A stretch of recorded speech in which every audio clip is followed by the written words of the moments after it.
হরে কৃষ্ণ। 9 তারিখ শনিবারে পূর্ণিমা। পূর্ণিমার দিন যদি ব্রাহ্ম মুহূর্তে স্নান করা হয় তাহলে খুব শুভ। স্নান করা এবং দান করা।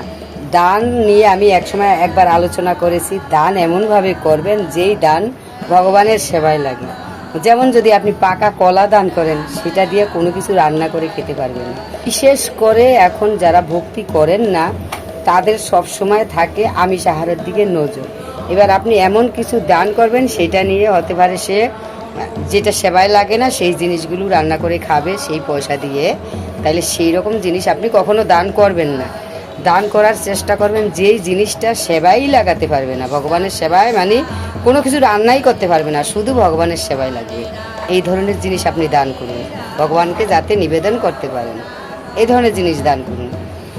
এবার যারা ভগবানের সেবা করে না, আপনার প্রশ্ন উঠবে যে ভগবানের সেবা করে না যারা, তারা কি করবে?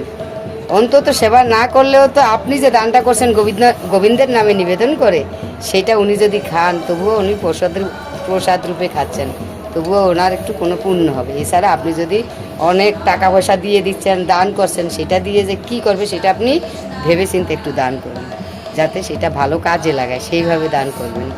এই গঙ্গা স্নান এবং দানে খুব ভালো। অবশ্যই ব্রাহ্ম মুহূর্তে স্নান করতে খুবই শুভ হবে। আর যাদের কাছাকাছি গঙ্গা না থাকে, কোনো নর্মাল জলে হাত দিয়ে জলটা নাড়াবেন আর বলবেন গঙ্গে চ যমুনা চৈব গোদাবরী সরস্বতী সিন্ধু নর্মদা কাবেরী জলহস্মিন সান্নিধিং কুরু।